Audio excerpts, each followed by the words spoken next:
Aloha/afternoon, depending upon where you at.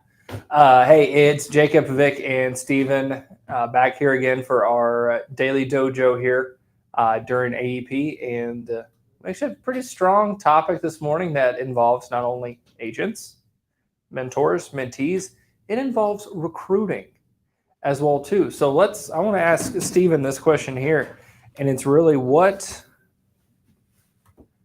type of personalities, what type of foundations are you seeing with some of these people that are trying to come in the office here, work remote? We can all compare work ethic and drive and everything like that, but I want to start from the ground zero. What's most common? What do you see in applications and when talking to potential employees and agents? So we get a number of applications that come through our platforms. When I reach out to them, you can tell a little bit right off the bat the desperation versus the curiosity. The desperation is just, I can do this. I can do that. It's so easy. I have great sales. And my logic is, hey, do you know what you're saying? I know you're wanting to get a job and you want to promote. Oh yeah, I live in Killeen and I live in Waco. I can make the commute. It's not a problem. I'm used to commuting an hour and a half a day. So the desperation is kind of there without really reflecting on what the position is. Mm-hmm. The curious people are wanting to know, like, okay, this sounds like a great opportunity. Let me ask these very insightful questions. And they're listening to me describe it, and they're replying in such a way that they're like, I'm not just trying to get a job, I'm trying to learn how this career works. And that's what we're starting to get at. So the people that you'll start to see a better quality of people coming in because they're curious about the position, but they're also hungry for knowing that they have to be successful. I think that desperation, I've got two of my own stories that I can tell here, but that's what I think it comes with a lot of maturity. To where you're not just going in and then you do an interview and I'm like, do you have any questions? And they're like, nope, I'm good. And it's like, you obviously have no idea what this is. That happened to me twice. One time in college, I worked at HEB.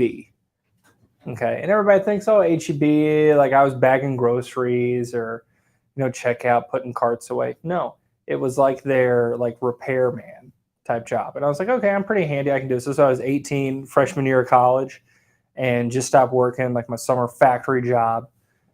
Moved into the dorm and I was like, all right, I need some extra money. I'm just going to go work at HEB. It's right down the street.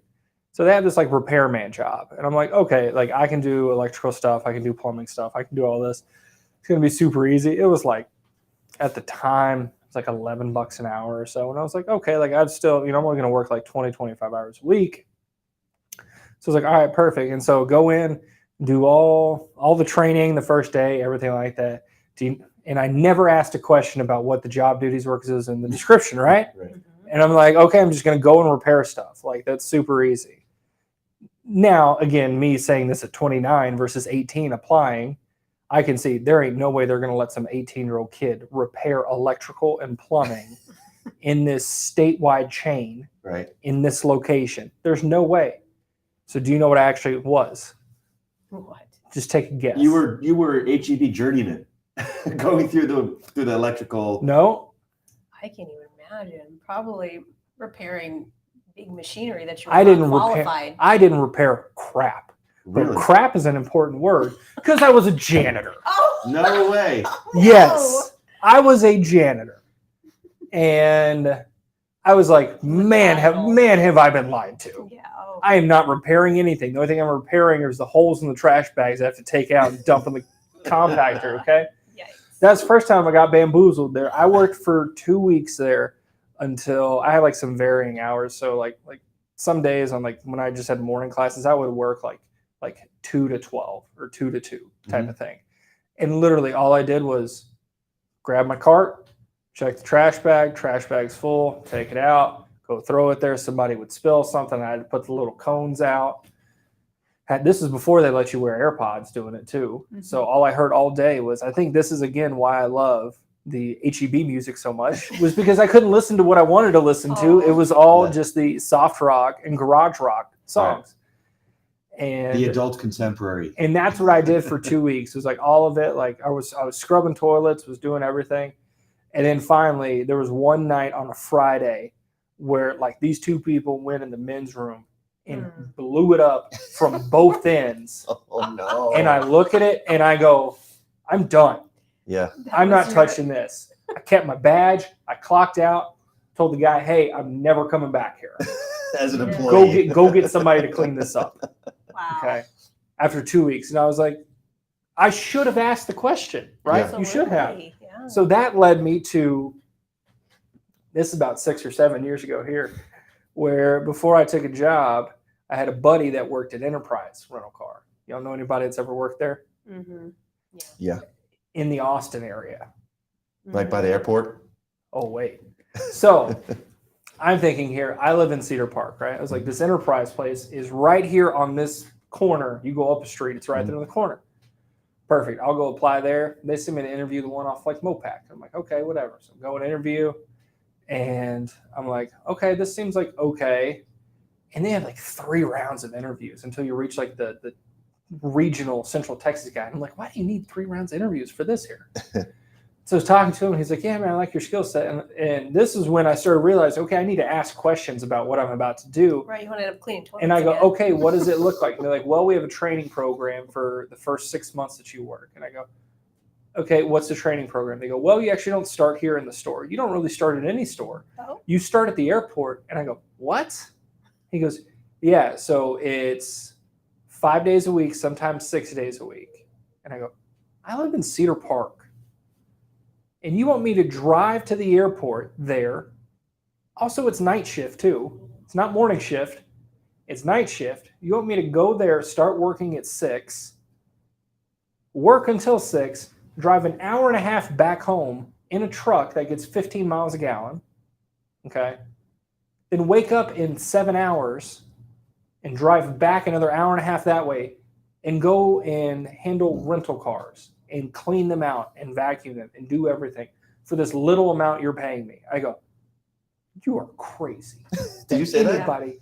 Yeah, it was with the head guy where he was telling me, yes, like the schedule is like you're mostly going to work overnight. Mm. It's really 5, but more likely 6 days a week to start. And I just go, you're crazy. How do you get people to sign up? Like how do you get people to When drink the they're right Kool-Aid? mind. And he said just what you said. He goes, well, it's not made out for everybody. And I go, are people that desperate to do that? And they go, yeah, they are. Wow. And I go, people don't take into account, it's like, I live an hour away from the airport. Mhm. I get a truck that gets 15 miles a gallon. Why would I ever want to commute an hour to the airport? You have to go through the street, you have to go through security and all that every single day. And then do that for 12 hours, then drive another hour and a half back home, see Michelle for maybe an hour, she'd be working anyway, go to sleep, make dinner, then go back again and do it. I was like, I'm not going to do that. But I was so glad I asked that question because if I would have signed on the dotted line and they said, all right, you see you Monday, and I pull up to that office at 8 o'clock and they're like, what are you doing here? You're supposed to be at the airport. I would have just turned around and went home. Yeah. It's a joke. So I think there is a whole lot what you're talking about on the recruiting side. There's either desperation or there's aspiration. Right. That's exactly what it is. Where you get people when I came in here, me and Frank were in here for like 2 hours when I first interviewed.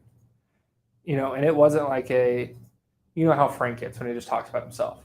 But it was a lot of I questions. couldn't guess, Jacob. Never, right? I couldn't guess. It was a lot of questions that I had that I wanted answered before I did anything. Mm-hmm. And I remember Frank couldn't close me. Mm-hmm. He couldn't close me. I went home and I had to text one of our other guys that was doing the hockey employee stuff. No, but I was doing the employee stuff. I had to text him. I was like, all right, I'll be there Monday. But I'm the one client that Frank never closed, one call. Mm-hmm. So that makes me feel good. But that's what I did. I spent like 2 hours in here with him, just going over every scenario with him because I don't want to go into that situation like, by the way, you're working 7 to 7.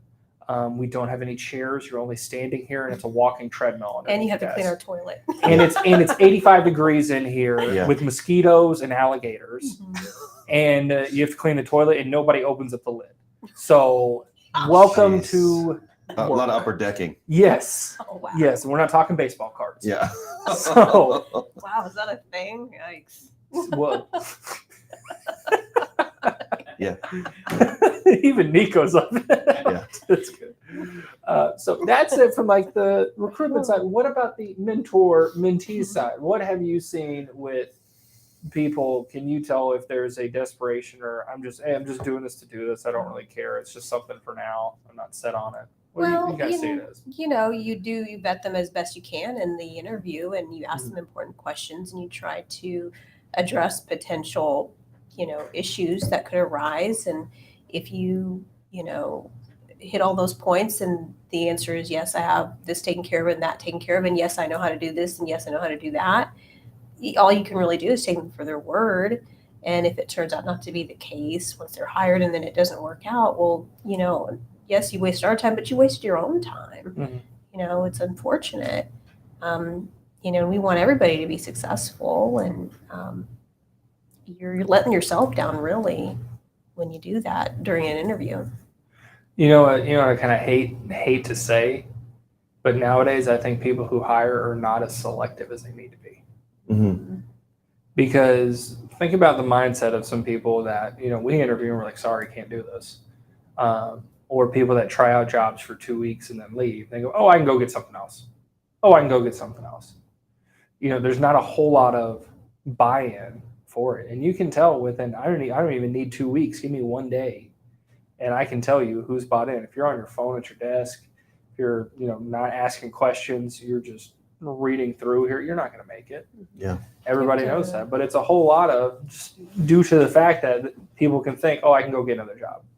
Yeah, you have to treat it like a commitment. You have to come in and be committed to learning it, committed to knowing that there are going to be pitfalls and, hardships and, things that aren't going to be necessarily easy. And you have to commit to knowing you can try to work through those things and challenges and not just give up as soon as something is hard, because we've seen that.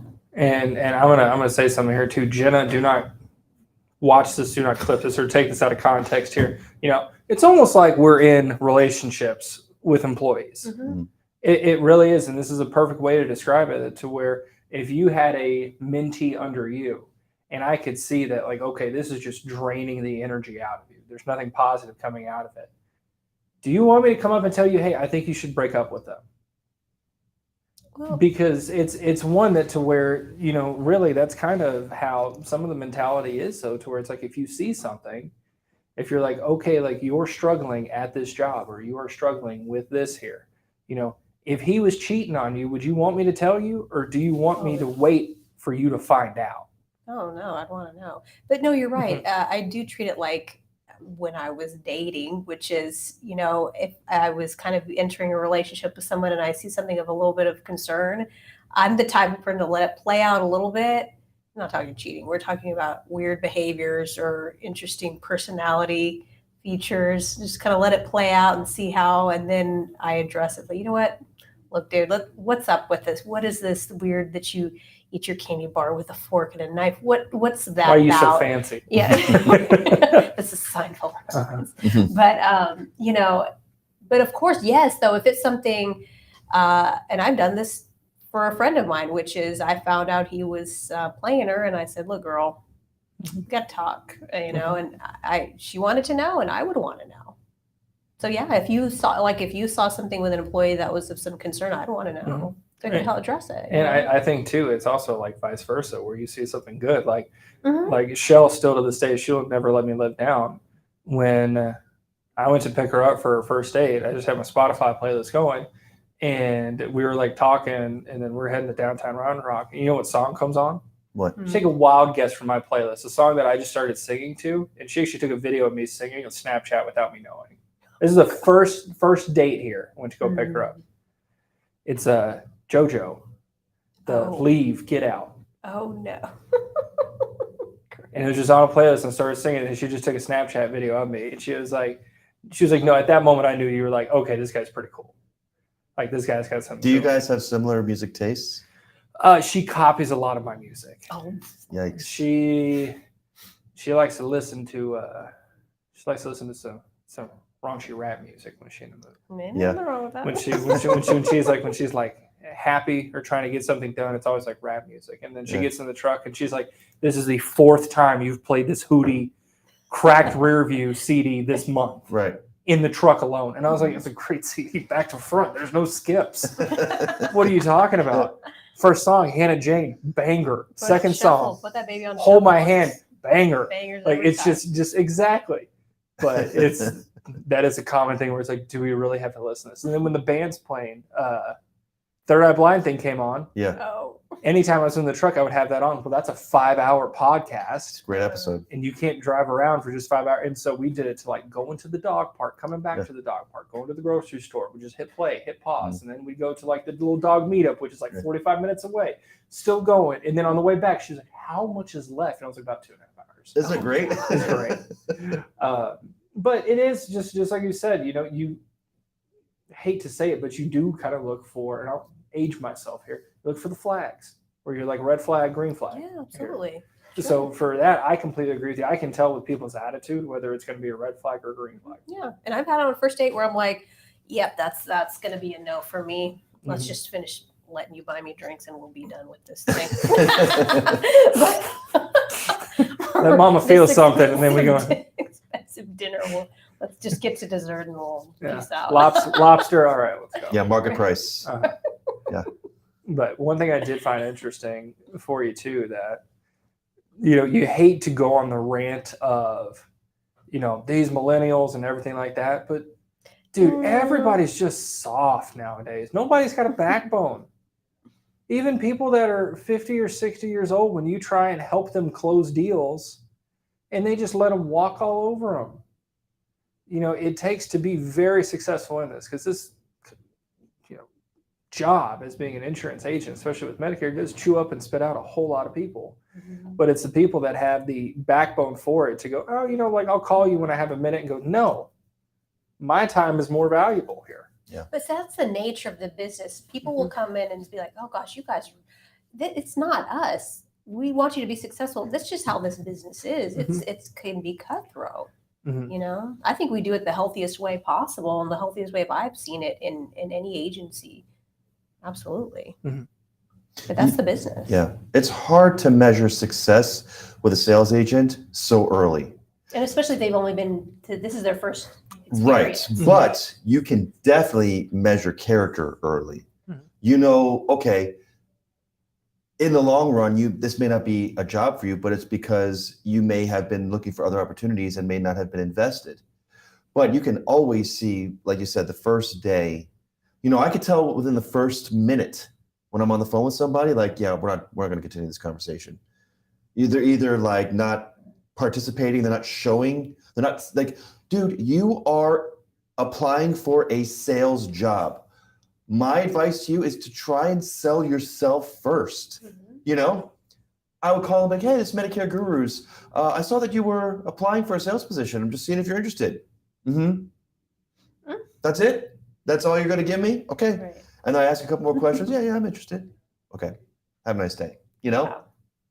But on the other side, you have people like on the desperate side that are like, "Oh yeah, I am so excited." It's like, okay, good start. Pull it back a little bit, I got you.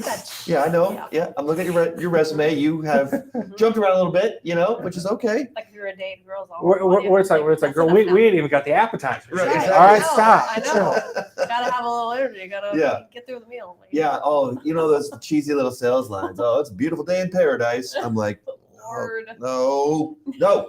But You got that?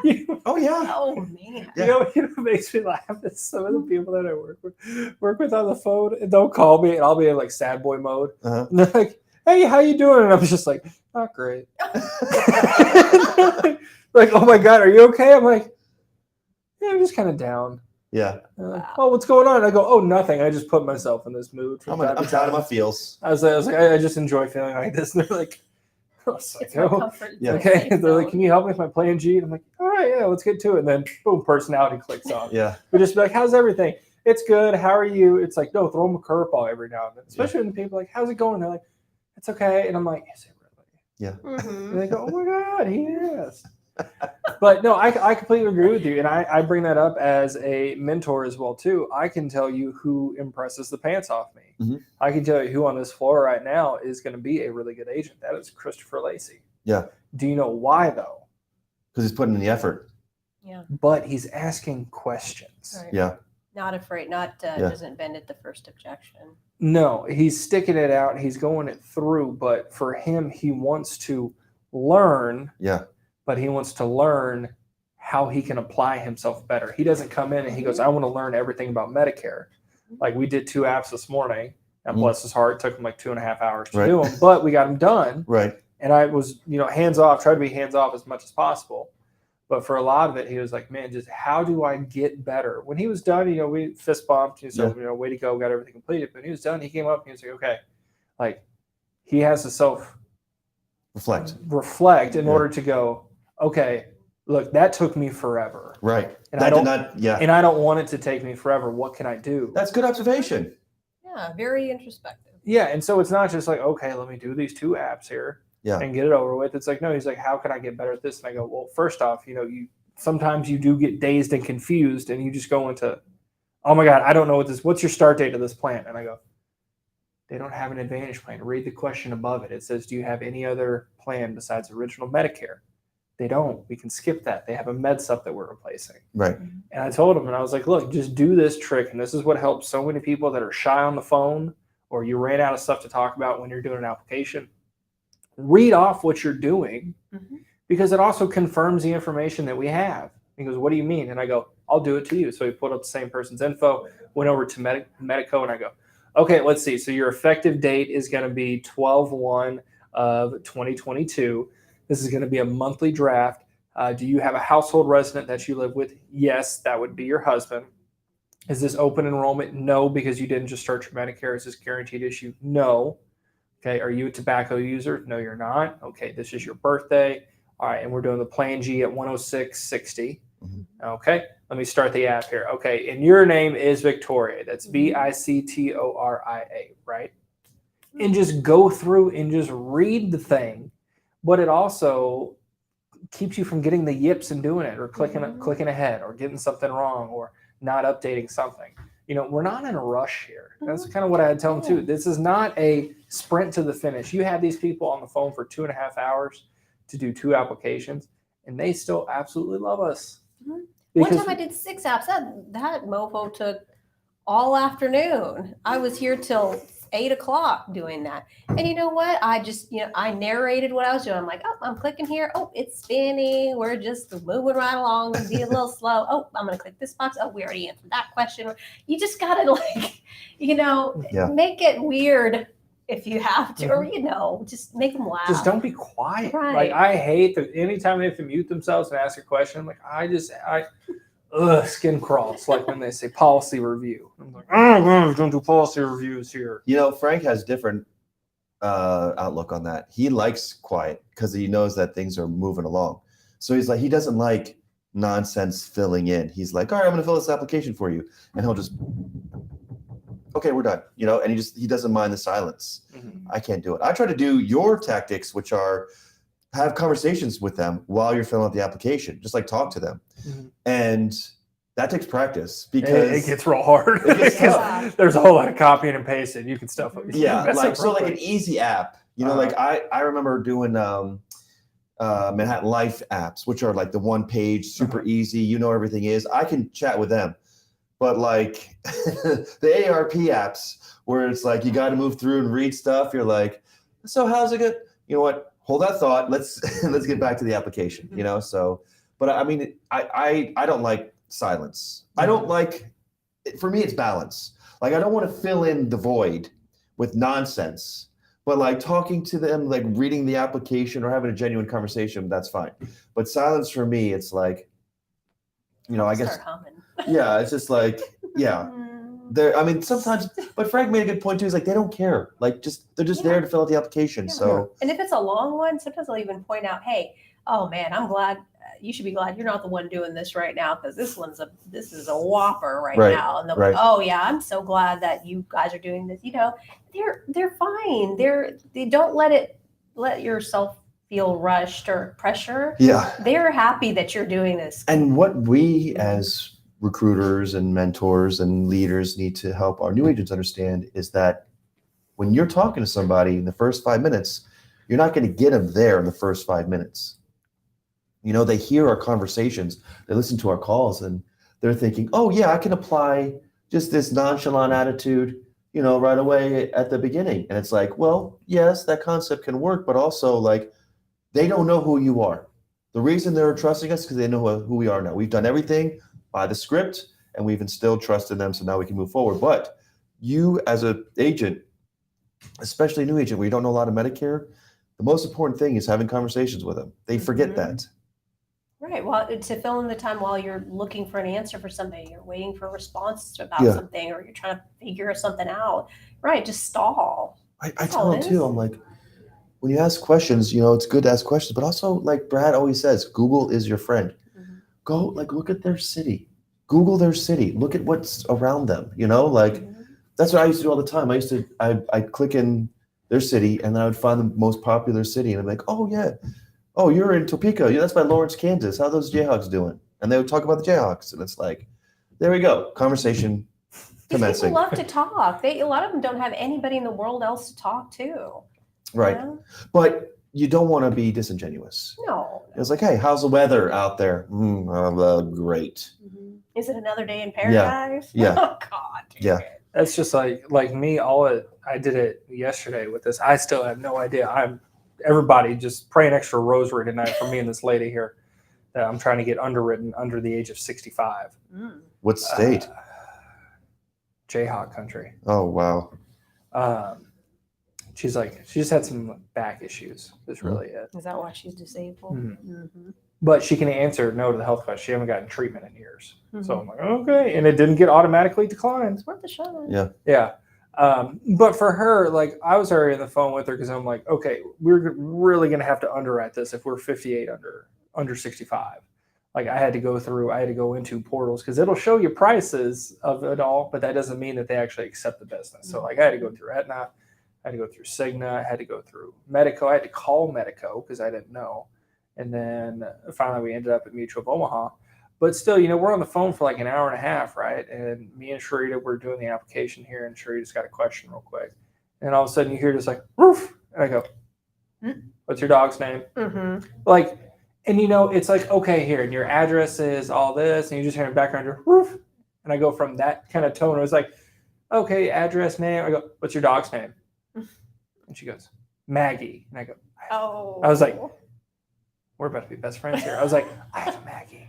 Yeah. She's like, does your Maggie like apples? And I go, mine likes carrots and celery and watermelon and cucumber. She's like, mine loves watermelon too. And I'm like, must be a Maggie thing. Yeah. But that was like the break in the monotonous of. And it re-energizes them. And it she was back to being, whoo, okay, Yep. this is fun. Because now she's like, oh, this is a topic I'm interested in. I Right. love to talk about my dog. Let me talk about my dog. And so Right. she went, and that was, now again, too, I'm still doing the application in the background. And I don't want it to be awkward silence. I mean, it can be. It's not going to bother me. It's not going to bother them. But I just like to be active just to keep the impression that you have on them and go through. And she was re-energized and talked about telling me stories about her Maggie for like 15 minutes. And by the end of it, I was like, oh, I finished the app 5 minutes ago. You and me, we just been talking. Right. Yeah. It's And awesome. she's like, oh my God, I can't believe that. And I'm Yeah. like, yeah, it's that easy. Just have something. Now, a lot of people, they can't do the app and that at the same time. Yeah. Yeah, It it takes takes practice. practice, Yeah, right. a whole lot. Yeah, That's for yeah. sure. Look, insurance is boring. Mhm. You're lying if you say it's interesting. But it's a necessity, and find other it's your things to opinion. talk about. It's your opinion. I know I love it myself, but in general, I like Yes. Normal I people. like finance, numbers, all that Yeah. nerdy What do stuff. they I call love. them in Harry Potter? The mentors? No, what do they call the muggles? Muggles. Oh, Yeah. whatever. Not a big HP guy. Yeah. I find it interesting. I find it's a challenge to me, Mhm. but typically in general, it's boring. It's not terribly interesting, but you have to have it and you have to have the right thing. So, find other things to talk about other than insurance on your call. They'll remember you that way. My favorite ones are the ones where I already have like a relationship and then we're doing the spouse application. And then it's like, I already have all the information. It's a T65 when there's no health questions. I already have the payment information. You basically just put the Medicare card in and you're done. And that app takes 3 minutes. And you go, hey, have I told you about? And then you're on the phone for another 45 minutes or so. Like that's me and my buddy Tim and his wife too. Yeah. Whenever we had to enroll her, it's like I already had all her information. I have your checking account. We don't need her Medicare card number. She hasn't got it yet. Let me just submit this. Done. And then I go, by the way, did you hear the story of XYZ or whatever crazy story that happened to me recently? Because it's always something. But that's just solidifying that sale even more to make it harder for them to want to talk to anybody else because they'll remember you. They want to you humanize yourself. And that's why I think some of the people, especially nowadays that are doing this, the people that are flipping from job to job, the people that aren't serious when they interview, are really serious about what they know they're getting into. Really, when you start a new job, you should have, 3 to 6 months where you say, okay, this is my trial run here, where I have to devote my time to this. Yeah, not have one foot and out see the if door. you want. Not come in here already and go, let me see what it's like. If I don't like it in 2 weeks, I'm gone. I can interview somewhere else and get another job. It's going to be continuous doing that. 2-week trial runs from job after job after job after job. You're never going to be satisfied. No. It's not a Snickers factory here. Nope. You got to work for it. But that is something we run into a lot where, they come in and go, I try it out for a little bit. It's okay. And it's commission only. So, I'm not too worried about it. If I don't succeed, I'll just go somewhere where I can get paid, hourly. Or it's commission only yet when they quit after a week. Where's my hourly? I remember that guy. Yeah. That worked here for a week, made one sale. Yep. And he was like, hey, where was all my sheet? And we're like, buddy, you're not hourly. So you don't. Right. Sorry. And I'm good about warning people, hey, look, it's commission. I get it. I don't play with people's money. I'm telling you, this is what it is. And this is what you can expect. Oh, yeah. No. Okay. Because that's not for everybody. That alone is not for everybody. I think our big tip here as we kind of wrap everything up here, and you guys agree with me or disagree with me here and be interested to see. But I think for anybody that is doing this or for anybody that walks into this office and starts doing this, and if you're in this office and if you're watching this at your desk, this is my suggestion to you. If you have a question or if you're in a rut, you need to ask somebody about it, but you need to ask them in a constructive way and realize your problem. I don't just go to you and go, why haven't I made any sales? No idea. There's no idea where to start from. You can look and I'm like, well, have you listened to your conversations? Have you been following the script? Have you been interjecting things that you don't need? Have you been letting people walk over you? Do you not have control over the conversation? Have you listened to your voicemail? Well, I'm making 150 dials. Okay, great. But how many are calling you back?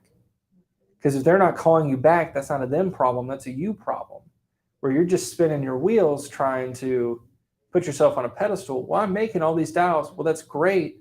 But if they pick up the phone, you probably suck. Or your voicemail sucks. Yeah.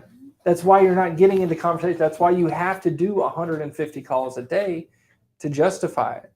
But it's those people that come up with very specific questions, not just how can I be better or what can I do to learn more. Take Christopher Lacey here first, who's a little apple of my eye right now, okay? He comes in after the application and goes, how can I get better at the application? He doesn't just come up and go, how can I be better? All right. Why do the leads suck? Why does this place suck? You have to have that focus you're not going to change everything overnight.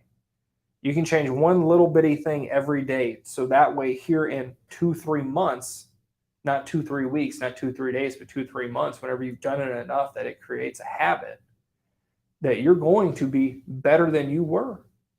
But if you just come in with the mindset of okay, how can I be better? Or what am I doing that's wrong? And you have no reflection of your own or nothing specific that you have a question about, then that's not my fault. I can train you every which way to Tuesday. We can do every type of drill, everything like that. Still, I'm a firm believer, you're best going to learn when you're put in situations. You're going to learn by being on the phone. You're going to learn by having somebody hang up on you and calling them right back and saying, I think there's a misunderstanding here. You don't know who you're talking to. Type of confidence situation that grows over time. That's not a day one thing. And I don't expect that day one. But if you come for help and you're just asking blanket questions like, hey, I think I'm really struggling. What can I do? That tells me that you know there's a problem. You just won't look deep enough inside yourself to find it. Or you could be one of those agents that don't realize there's a problem. Like some agents we know. Hey, you haven't sold anything in a while. Really? Yeah, really. You haven't done anything in a while. I need to look into that. Yeah. By the way, how's that new Allstate application looking? And I go, you're never even going to click on it. So why are you asking? Or why haven't I sold anything? Were you even here all week? No? Oh my goodness. Yes. Oh my God. Yeah. That's a separate discussion of. But so everybody agrees, though. Oh, Right. yes, Okay. absolutely. Yeah. Okay. So if you're watching this, if you have a mentor out there, just in anything you're doing, you always need to ask very specific questions, because if you don't, there's not a specific answer and it's not going to help you whatsoever. So from 3 non-snowflakes here, since it is early voting here in Texas, so go early vote. I'm going to be doing it later when I go pick the dog up. But for everybody watching, thank you guys again. If you're a policyholder, member on Medicare, call these 3 folks only. Everybody else is not. I'm just kidding. They'll be great. We'll probably send you to somebody else, though, if we're being honest. So we don't take everything. But give us a shout here if you're an agent. Go sell something. Thanks, guys.